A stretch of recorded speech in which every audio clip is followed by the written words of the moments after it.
I want to start our conversation today with a question that, well, it feels a little bit like a trap. Okay. It's something I found myself wrestling with while I was reading through this lecture stack. And the question is simply this: when do you actually listen? Oh, that's a good one. And I don't mean just, letting sound waves hit your eardrums while you scroll through your phone. I mean, when do you lower your defenses enough to let a completely new, maybe world-shattering idea actually get in? It's a great question because if we're honest, our default state is usually defend and deflect, isn't it? Exactly. We like our worldview, we Yeah. built it, we live in it, it's comfortable. We generally only let in stuff that confirms what we already think. That is exactly where the source material kicks off. We're looking at a fascinating, and I'd say pretty provocative philosophical and theological lecture today. And the speaker opens with this really sharp psychological point. Humans only listen when they are dissatisfied. If you're comfortable, if you feel secure, if your bank account is full and your health is perfect, you are essentially biologically deaf to the truth. It creates this concept of the illusion of wellness. Reminds me of that old saying, which the source actually quotes, "The healthy do not need a doctor, but the sick do." Yes. This entire lecture is built on the idea that unless you realize you're sick, fundamentally broken or defective, as he puts it, Yeah. you will never look for a cure. And you'll just laugh at it if it's offered. You'll laugh at them. Yeah, absolutely. So the mission for this deep dive is to unpack that argument. And honestly, it's a bit heavy, but in a strangely liberating way. We're going to look at why we create these supermen to worship, why our biology is basically a factory error, Yeah. and why our intellect might be trapping us in a tiny mountain village. And that metropolis analogy, the Tokyo versus Amalo thing is just, it's going to be key. It completely reframes that whole debate between faith and logic. But yeah, we have to build up to it. Let's start with that first barrier to listening. The source talks about the Superman. Now, to be clear, he's not talking about Clark Kent. No, not DC Comics. He's talking about the cultural idols we construct, the winners of society. Right. In every society, there's an archetype of the successful human. The lecture describes them so vividly. These are the people who are pranced up, well-dressed, standing next to luxury cars, projecting this image of absolute invincibility. Perfect teeth, perfect portfolio. Perfect life. Yeah. The phrase he uses that I just loved was earthly evangelists. Which is such a fascinating way to put it. An evangelist is someone who brings good news. And for the modern world, the good news these figures bring is, look at me, I have money, I have power. If you follow my path, you can be safe too. We look at them and think, okay, that person has figured it out. They've got the answers to the test. But the source just takes a sledgehammer to this image. He argues these supermen are lying. Or, at the very least, they're a walking deception. Because they are just as defective as the rest of us. That's the core idea we have to get our heads around. The Superman gets old. He gets cancer. He has anxiety. He dies. Right. But because he's wrapped in this package of success, the money, the education, the security guards, we let him become our standard for reality. We think that's what a completed human looks like. And the danger, according to the source, isn't just that we envy them. It's that if you're mesmerized by the earthly Superman, you become blind to spiritual reality. You can't see the alternative. It's the wealth barrier. If you feel safe, you don't need saving. And the lecture gets really specific here to ground this in reality. It brings up a contemporary archetype. He specifically mentions the wealthy businessman and politician, Bidzina Ivanishvili. Yeah, that's a specific call out. Is it political? I don't think it's political so much as illustrative. He's using him as the archetype of the managerial savior. Here's a man with billions of dollars, private security, who probably believes that with enough resources and the right strategy, he can fix a country. He can fix the world. The argument being that when you think you can fix the world with a checkbook, you stop looking for a different kind of salvation. Precisely. The source argues that for a man in that position, the Bible is practically unreadable. Not because he can't read, but because it's just uninteresting. The text talks about a savior who was homeless, no money, no door to lock. No singer children to show off to the neighbors? Exact. That's such a specific cultural touch point, isn't it? It is. The idea of showing off your family's talents as a status symbol. Look how perfect my lineage is. It is. It's all about the display of perfection. So if your life is about accumulating security, a homeless preacher who says, "My kingdom is not of this world," isn't just confusing. He's irrelevant. Why would you listen to a loser by worldly standards when you're winning? You wouldn't. The satisfied man looks at the gospel and just sees weakness. So the Superman is the first layer of the illusion. We think we can be perfect if we just get rich enough. But then the lecturer pivots from sociology to biology. And I have to say, this part was humbling. He really does not think highly of the human body. No, he definitely doesn't buy into that apex predator narrative we tell ourselves.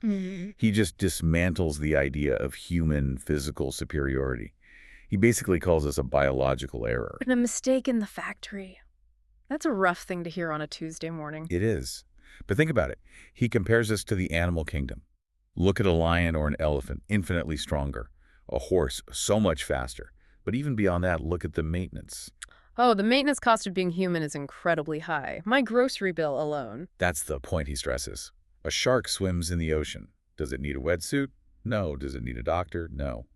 Animals are self-sufficient. They fit perfectly. And then there's us, shivering. Constantly shivering, getting sick, needing clothes, needing houses, needing medicine just to stay alive past 40. We are the only creature that requires this massive artificial support system just to survive. If you stripped us naked and put us in the forest, we die. We die. It's a stark way to look at it because we usually celebrate our technology as a sign of our genius. Look what we built. But he views it all as prosthetics for our weakness. So all this external stuff just proves we're defective. We don't fit here naturally. And this biological frailty is just a symptom of a larger universal law he talks about, entropy. And this is where it gets a bit darker, more existential. He talks about the experience of watching someone age. It's something everyone deals with, but we rarely talk about it so bluntly. It's the universal trauma. It is. He describes looking at a grandmother or a parent, someone who was once strong, beautiful, capable, and you watch them fade. The beauty evaporates. The strength turns into tremors. Eventually, they become helpless. It's horrifying if you really let yourself think about it. We try to look away. But the source argues that this horror is a message. The universe is screaming at you. Nothing here lasts.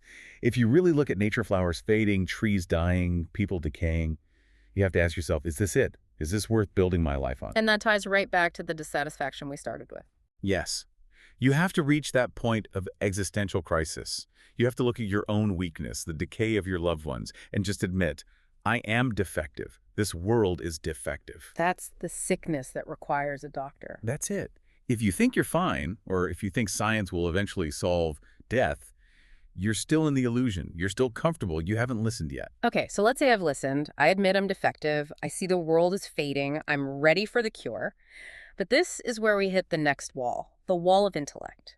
Because the cure, the source talks about, the resurrection, a new world, it sounds completely crazy to a modern rational mind. It does. It violates everything we know about physics and biology. Yeah. Dead people stay dead. I mean, that's our data set. Right. And to explain why we struggle, the speaker uses this brilliant analogy, the Omelo versus Tokyo comparison. And just so you know, Omelo is a very remote, high-altitude village in Georgia. It's beautiful, but isolated, very traditional. A place where life hasn't changed much in centuries. So he sets up this thought experiment. Imagine an elderly woman who has lived her entire life in Omelo. Her whole database of reality consists of cows, sheep, mountains, horses. That is her all. Okay, now imagine you, a modern traveler, go to her. You sit down and you try to describe modern Tokyo. You tell her about the Shinkansen, trains that move at 350 kilometers per hour. She knows a horse can gallop maybe 50 kilometers per hour for a short burst. So when you say 350 kilometers per hour, her brain it rejects it.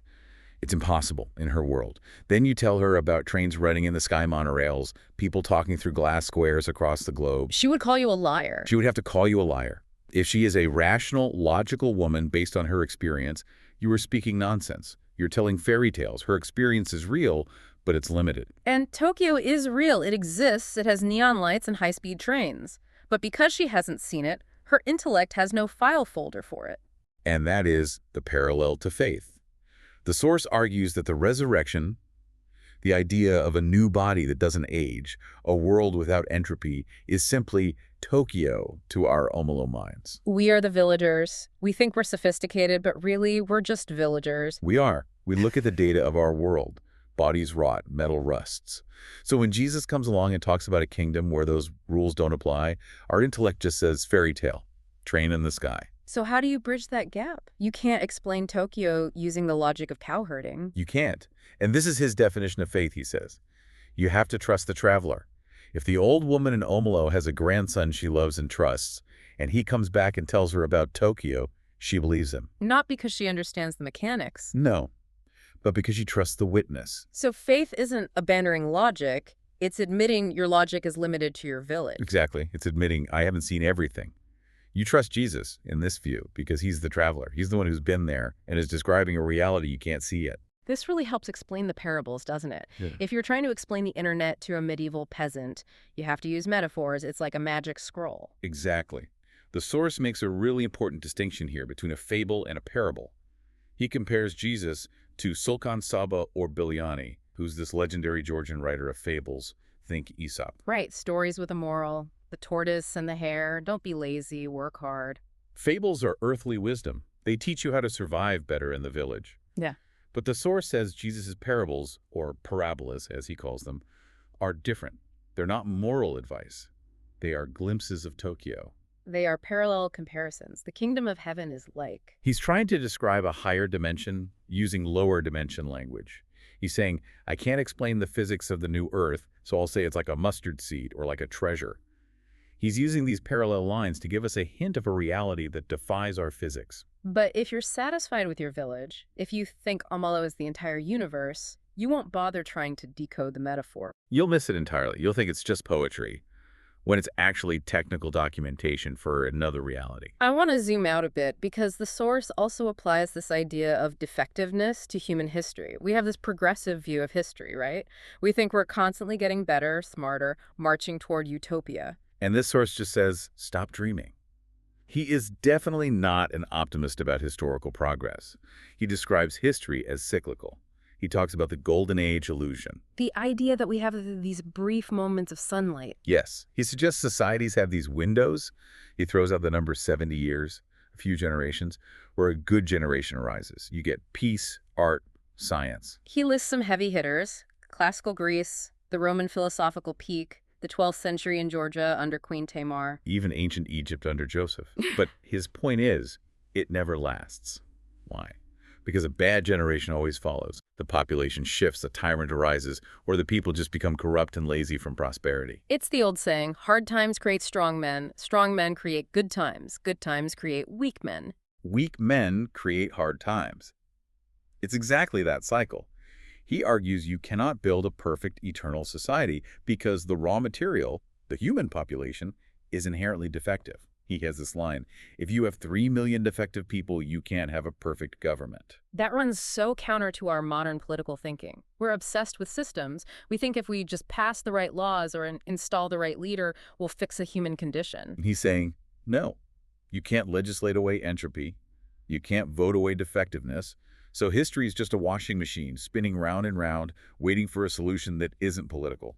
Which brings us to the solution, and honestly, this is where the source surprised me. You'd expect a religious lecture to say, the solution is to go to church more, but he actually attacks the religious institutions pretty fiercely. He does. It's a very sharp pivot.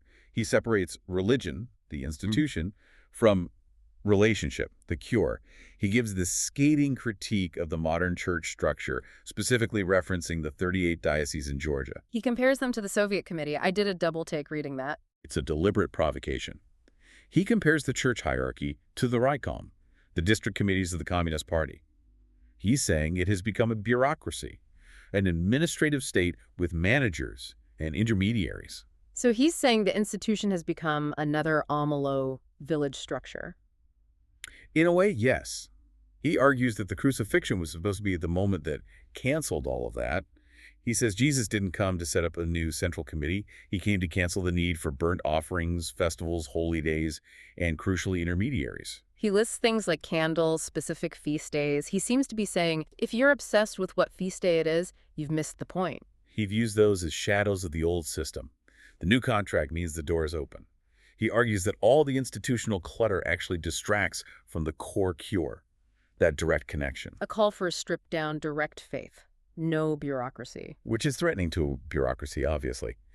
But he argues that just as the Superman businessman is an obstacle, the Superman religious structure can also be an obstacle if it stands between you and the cure. He also touches on Israel in this context, which I found interesting. He mentions that despite Jesus being Jewish, the source claims modern Israel largely rejects him. He's addressing that question of heritage. The idea that if you're part of the chosen people or the right church, you're safe by default. Salvation by association. Right. And he rejects that. He notes that while there's a prophecy they'll eventually accept him, the current state is rejection. His bigger point is that salvation isn't genetic or institutional. You're not safe because of your bloodline, and you're not safe because you hold a membership card to the Raycom. You're only safe if you accept the cure for your personal defectiveness. Exactly. So let's try to pull all this together. We've covered a lot of ground. The fake supermen, the frailty of our bodies, the limits of our village intellect, the failure of history and institutions. It's a systematic dismantling of every safety net we think we have. It is. So what's left? What is the good news, according to this source? The good news is the defeat of entropy. That is the core. The message of the gospel isn't just be nice to your neighbor. It is a promise of a biological and spiritual upgrade. A new body, a new earth, a literal Tokyo. Exactly. A reality where the cycle of death and decay is broken. He says we're currently in a world that must be burned, not in a vindictive fire, but in the sense that the old decaying order has to be cleared away for the new one to arrive. And the choice he leaves us with is binary. It's incredibly black and white. No middle ground at all. He lays out two options. Option A, you remain satisfied, you stay in the fading world, you keep trusting the fake Superman, and you ignore the fact that you are dying. And the result of option A. You stay deaf. The message of the gospel sounds like a fairy tale. You die in Omalo, never knowing Tokyo exists. Then option B. Option B is the path of dissatisfaction. You admit you're sick, you admit you're defective, you admit your intellect is limited like the villagers, and that you need a repair you cannot perform yourself. It really reframes the idea of faith. We often think of faith as pretending to know things you don't. But this frames it as honesty. That's the perfect summary. Honesty is the prerequisite for hearing the truth. You have to be honest about your condition before you can hear the prescription. That's a challenging thought. It requires so much humility to look at your life, your success, your education, and say, this is all just a village. This isn't the whole picture. It's the hardest thing for a human to do, but the source argues it's the only way to survive the entropy that's coming for all of us. I want to leave our listeners with that thought about Tokyo. It has really stuck with me. Think about your own life, your own Omalo. What truths might you be rejecting right now simply because they don't fit into the little village of your current experience? Is it possible that the impossible is just a reality you haven't traveled to yet? That's the question. Are you brave enough to trust the traveler? Something to chew on. Thanks for diving in with us. We'll catch you on the next deep dive.